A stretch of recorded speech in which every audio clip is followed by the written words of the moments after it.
Start. Hey, hi, welcome. Myself Joshna. Let me introduce my team: Bhavyashri, Devipriya, Sandhya, Shravani. Okay, then let's begin with our previous session topics. Let's start.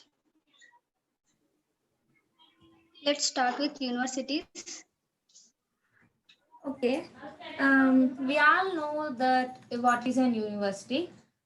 Different colleges, many colleges comes under an university, and this university means it's a high level educational institution in which students study for degrees and academic research is done. There are many colleges comes under, there are two types of colleges comes under university. Some, for example, some of the universities are JNTU-A, JNTU-K, KL University, and so on.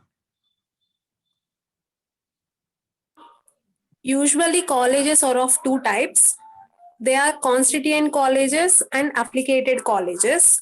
Constituent colleges are the colleges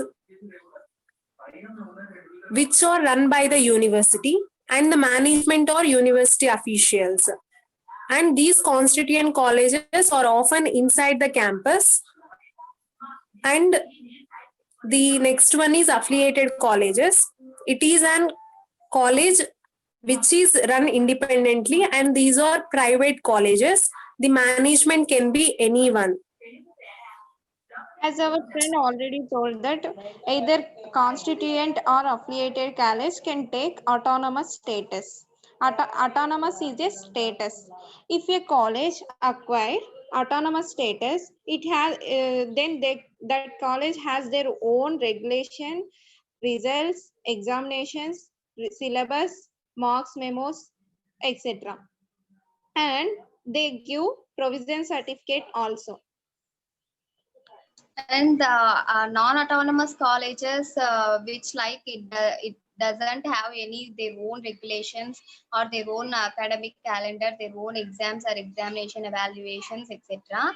Those will be controlled under the universities.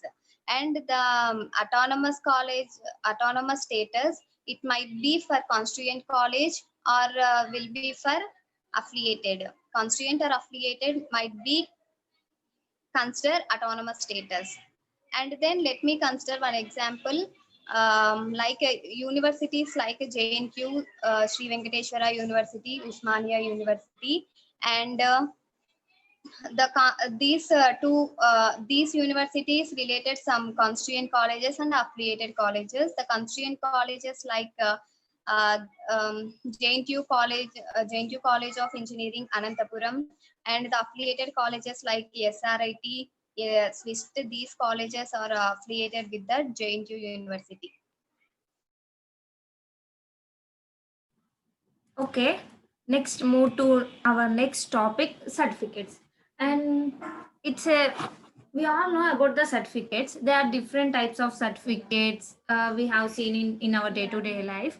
For example, TC, bona fide, and we will discuss about each certificate in this session. TC nothing but transfer certificate. If a student want to get admission into another school or institution, they need transfer certificate from their current school or institution. Without transfer certificate, they cannot get admission into another school or institution. Study certificate. It is used to certify that a student has completed his or education or passed examination conducted by the college. And another one is conduct certificate. It is based on student behavior of the particular institute.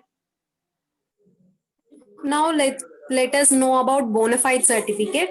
A bona fide certificate is a certificate that is issued by an organization in order to certify that a particular person belongs to that organization.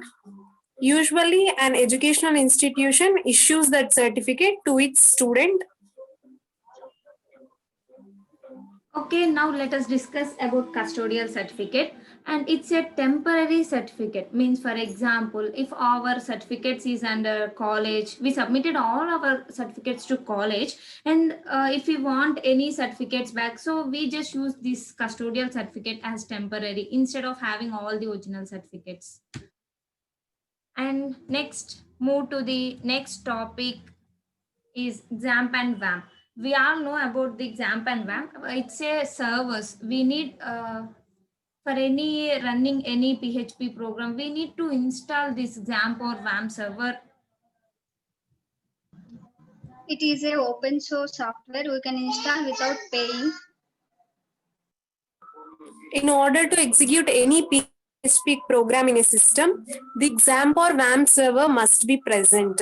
And in XAMPP server, we have to manually start the MySQL and others. While using XAMPP or WAMP, while installing it, we automatically have the Apache web server, PHP and MySQL servers, and these WAMP or XAMPP is needed for the server-side programming. XAMPP offers a major advantage, that is, it is compatible with a variety of operating systems. There are 3 different downloads for XAMPP available for XAMPP for Windows, Linux, and Mac OS. On the other hand, WAMP restricts users in that they cannot use it on machines running operating systems other than 32 or 64-bit Windows. Okay, let's move to the next topic.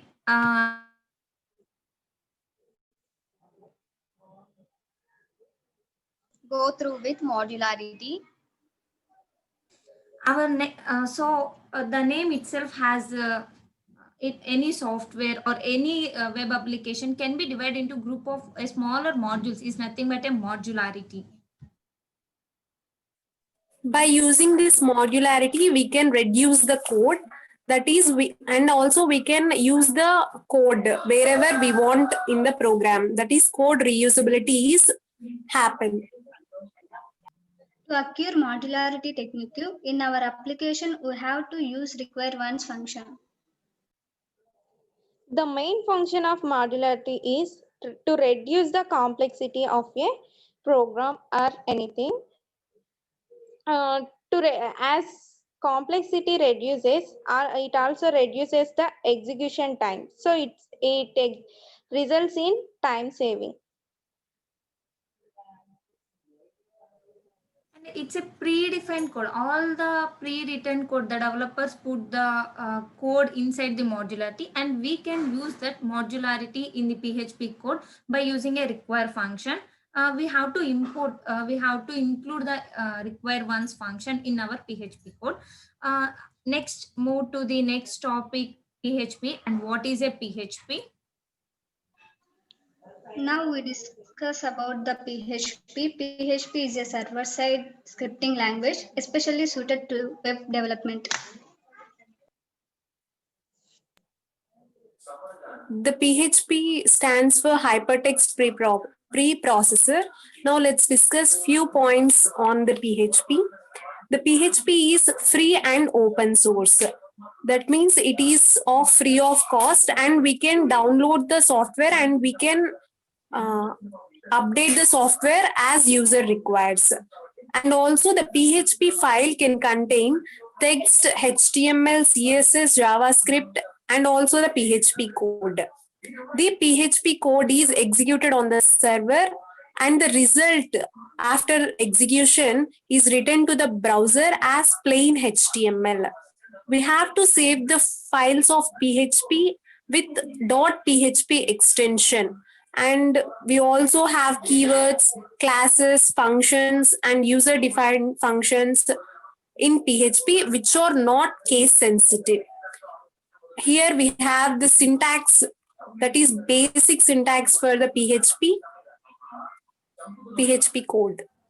Okay, we use an echo. Echo is nothing but it's just used to display anything to user. So for display purpose, we use an echo.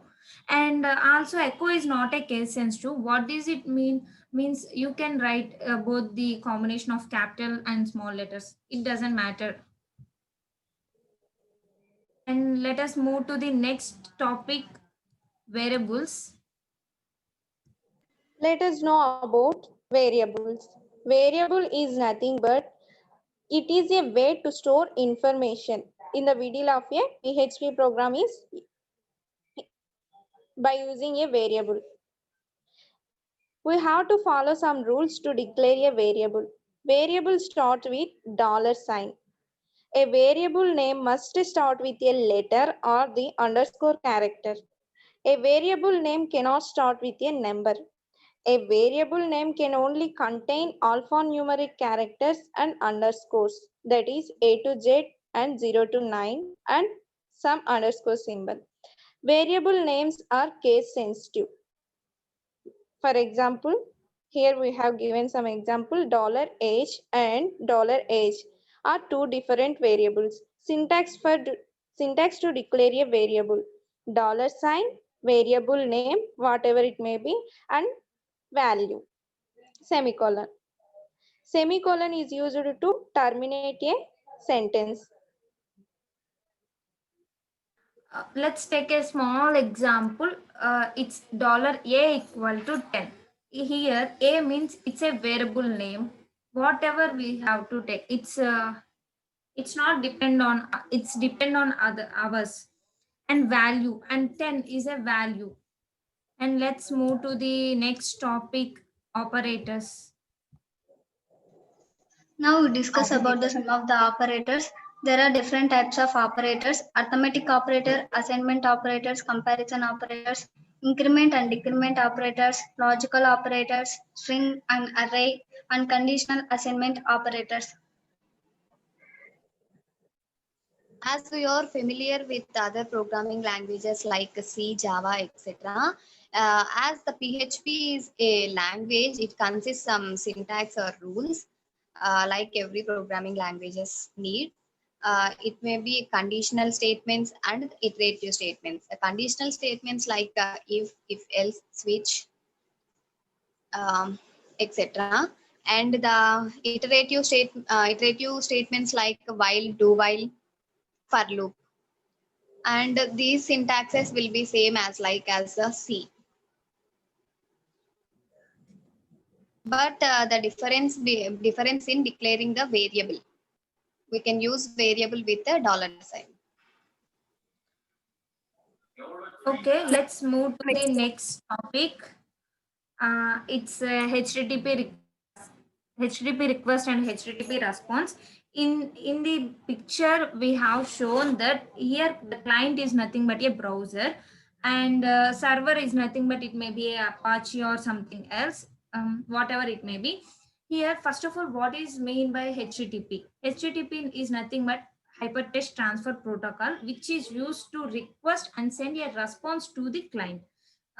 In here, the client send a request to the web server, and the server checks the request and it will sends the response to user in the form of HTTP response.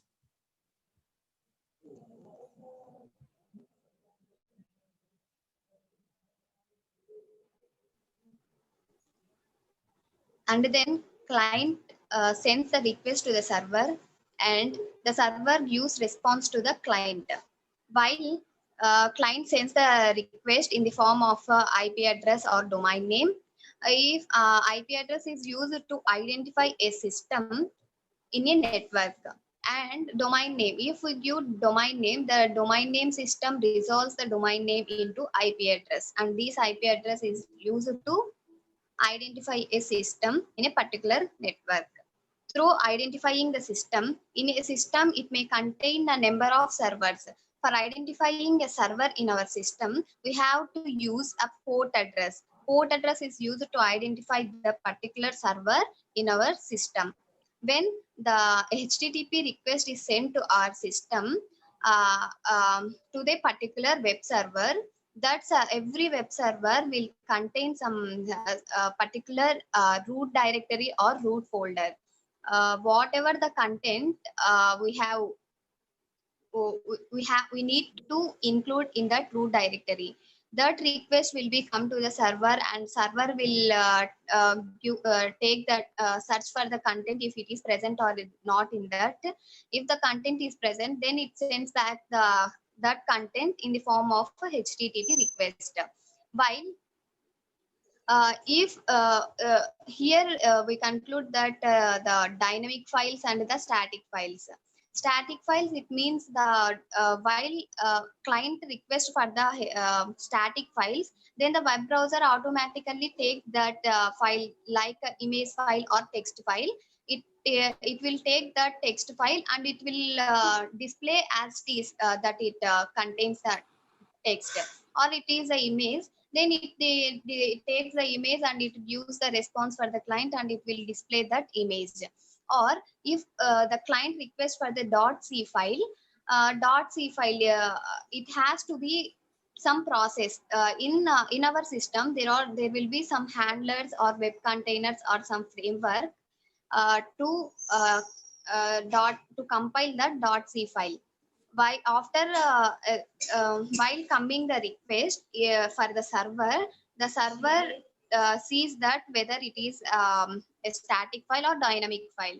If it is a static file, then the server uh, needs to take the help of a web container or a framework. Then using that container, some process might be there, and then the container will return that content to the web server, and web server then gives the response to the client. This is the difference between the dynamic file and static file. Static file doesn't need any process, directly displays whatever the content it is, and dynamic file, it has to do some process in between the displaying the content. And it also contains static web pages and dynamic web pages. The static web pages, that the content or the display will be same for every user, but in dynamic web pages, it is different for different users. Like a Gmail account, we have to log in with different accounts likewise. Okay, next move to our next topic. Software development methodologies. Software development process is a structure imposed on the development of a software product. That is, a software process model represents the order in which the activities of software development will be undertaken. That is, it describes a sequence in which the phases of the software life cycle will be performed. So why we need software process models? We need this as the software should be accurate, fast, and cost effective. We should use the software development process. It enables the users to use the software easily and leaves a good impression in users on the software developing company. There are various types of software development process. Based on our requirement, we'll select the model and we'll apply in our real-time applications. That is waterfall model, agile model, prototype model, V model, and spiral model. Now let's discuss the steps, common steps in all models. We need to develop a product. If we want to develop a product or a project, we need to follow some basic steps.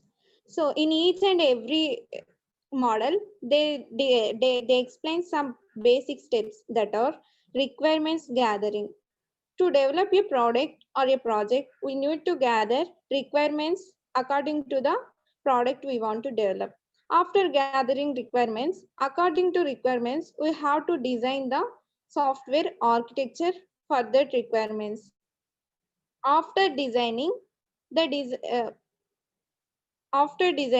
we implement the design. After implementing the software, then we verify the project or product. After successfully completion of verification, it will maintain and then deploy.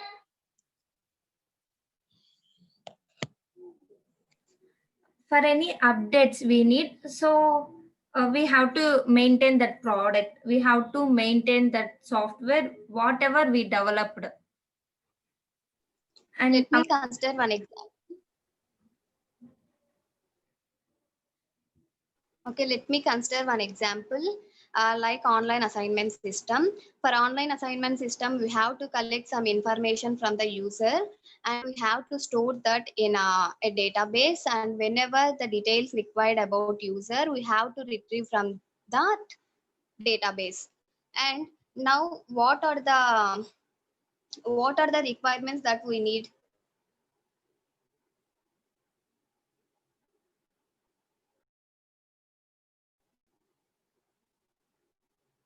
we need username, password with certain requirements. Username, password. For username, we require the alphabets, lowercase alphabets and higher case, uppercase alphabets, and then a space. And for password, we have to require a lowercase and uppercase alphabets and digits, the special characters, etc. And email ID, the type email, etc. These are the requirements to collect the information from the user.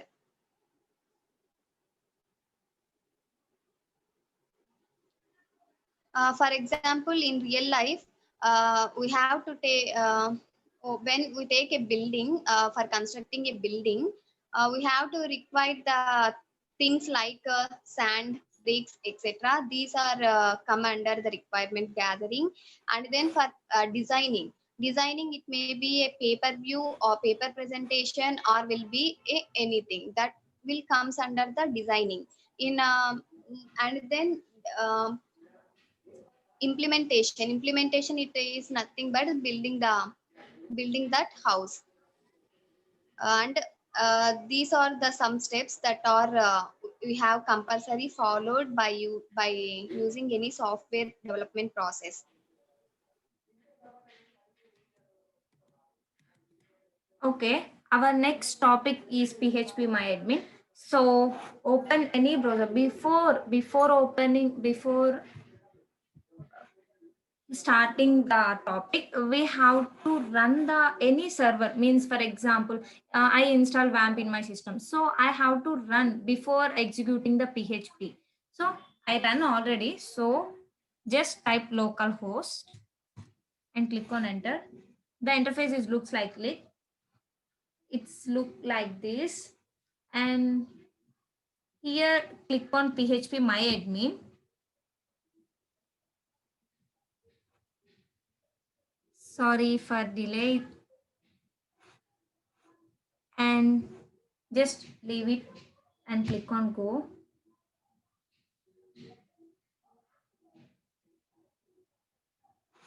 In here, click on database. If you want to create any database or any tables, we have to create here.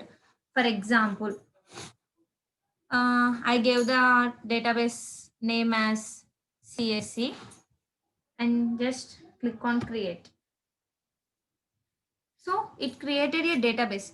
And if you want to create any tables and you have to perform any operations or DDL, DML, DCL commands on that, we have to apply in here. So I hope everyone can understand what is why we use PHP MyAdmin. So for any modification or like insertion, creation, we have to perform here. And our next topic, let's move to the next topic.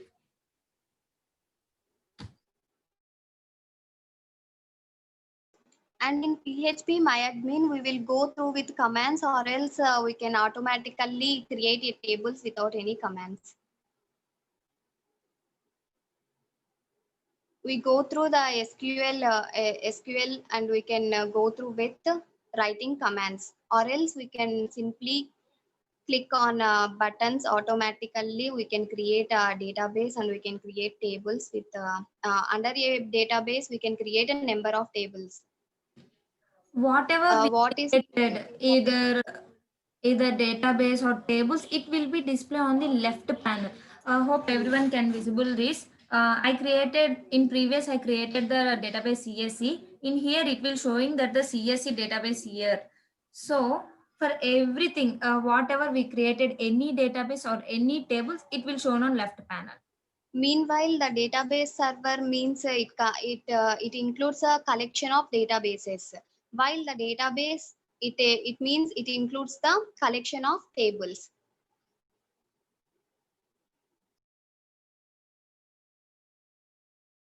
Okay, our next topic is a software developer and software engineer. Now we discuss about the what is the difference between software engineer and software developer. So now we discuss about the software engineer. What is software engineer means is a team activity. Software engineering involved in the complete process, but software developer not is here. It software developer build the software and software develops write a complete program.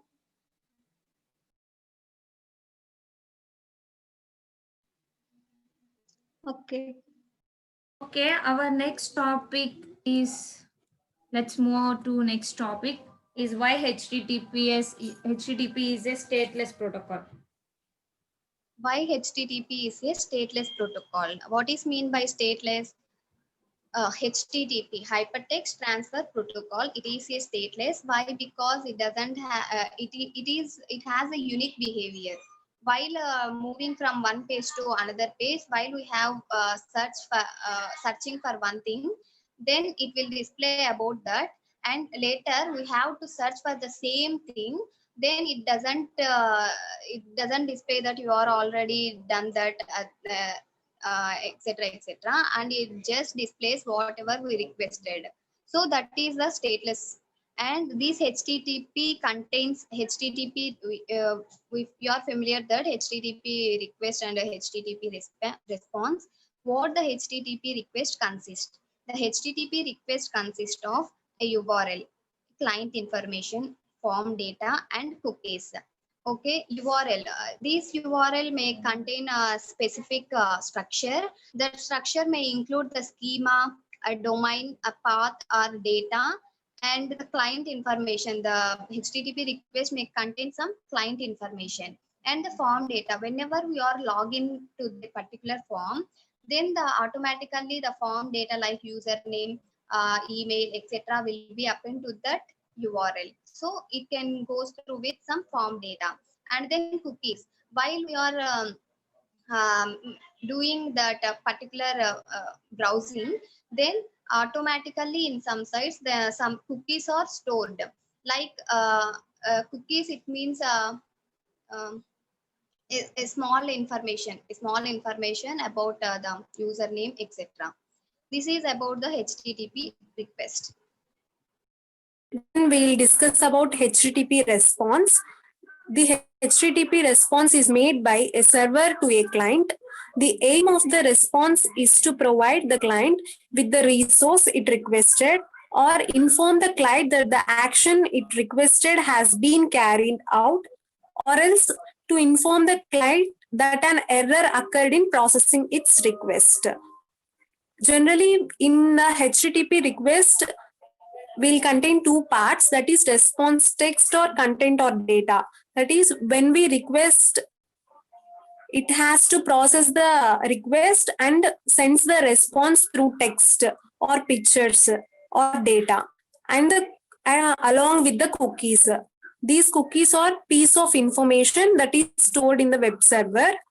And in computing, POST is a request method supported by HTTP used by the World Wide Web. The POST request method requests that a web server accepts the data. It is often used when uploading a file or while submitting a completed web form. Before going to next topic, I just want to tell you about the small difference between HTTP and HTTPS. And HTTP is a unsecured, while HTTPS is a secured. HTTP sends data over port 80, while HTTPS uses port 443, means 443. HTTP operates at application layer, while HTTPS operates at transport layer. Means the major difference is HTTPS is nothing but a secure, means it has a SSL certificate. SSL certificate means secure socket layer. Which website having a SSL certificate, then the data which is entered by the user, it will be encrypted. So that is the major difference between the HTTP and HTTPS. And next, move to the next topic. And HTTP request method is post and the HTTP response method is get. Okay, next Now let's move on to next topic. cookies. Cookie is a small program that stores a piece of information in our local computer.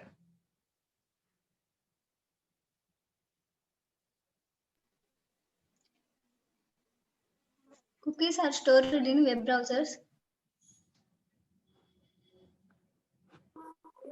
Cookies are stored in the web browser as key value pairs. That is, for example, if name is the key and the value Devi Priya is the value that assigned to the name of key.